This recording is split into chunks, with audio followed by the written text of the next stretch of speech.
Hey guys, welcome to Informal Studies. तो आज का अपना टॉपिक है कार्बन साइकिल।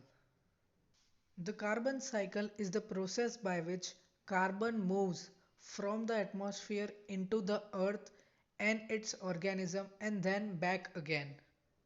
सो बेसिकली कार्बन साइकिल है एटमॉस्फेयर से अर्थ से ऑर्गेनिज्म तक का मूवमेंट। और ये पूरी साइकिल क्या है, तो आइए शुरू करते हैं।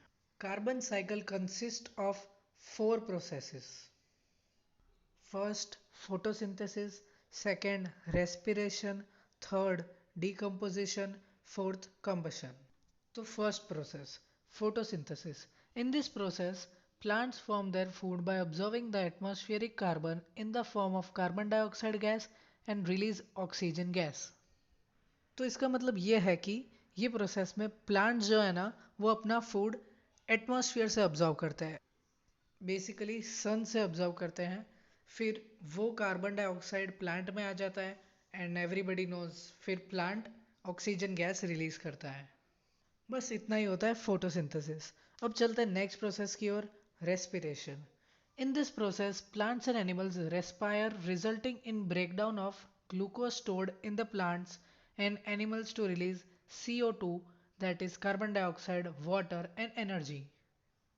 तो जब प्लांट्स एंड एनिमल्स रेस्पायर करते हैं, मतलब कि ब्रीथ करते हैं, तो वो रिजल्ट होता है breakdown of glucose in plants, मतलब कि जो प्लांट्स में ग्लूकोज स्टोर्ड होता है ना वो रिलीज होता है। तो प्लांट के केस में प्लांट कार्बन डाइऑक्साइड टेक इन करता है और उसके जो माइक्रोस्कोपिक ओपनिंग्स होते हैं जिनको लीव्स कहते हैं या स्टोमेटा कहते हैं, वो कार्बन रिलीज करता है। एंड जो एनिमल्स होते हैं वो ऑक्सीजन इनहेल करते हैं एंड कार्बन रिलीज करते हैं, मतलब कि एक्सेल करते हैं। नेक्स्ट प्रोसेस की ओर चलते हैं, decomposition. In this process dead plants and animals get decomposed to release carbon into the environment. ये प्रोसेस में जब प्लांट और एनिमल्स की डेथ हो जाती है तो जितना भी कार्बन होता है वो एयर में रिलीज हो जाता है। बस इतनी सी है डीकम्पोजिशन की प्रोसेस। अब आगे चलते हैं combustion. Burning of fossil fuel releases carbon dioxide gas into the environment as by-product। Fossil fuels मतलब कि कोल, क्रूड ऑयल और कोई भी नेचुरल गैस जब बर्न होती है तो वो कार्बन डाइऑक्साइड एनवायरनमेंट में रिलीज कर देती है। ये है combustion. Movement of carbon from the atmosphere to the oceans.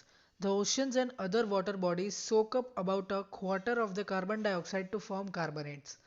Thus, the amount of carbon dioxide formed is almost equal to the amount of carbon dioxide consumed. Hence, its concentration in air remains the same.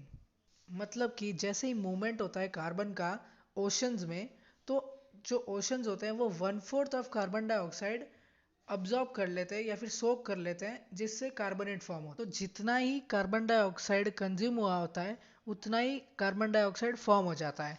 तो जो इसका concentration air में है वो same रहता है, जिससे कि कार्बन साइकिल कंटिन्यू रहती है। तो गाइज ये थी carbon cycle. Thank you for watching Informal Studies. पसंद आया, समझ आया तो please like and subscribe. Bye.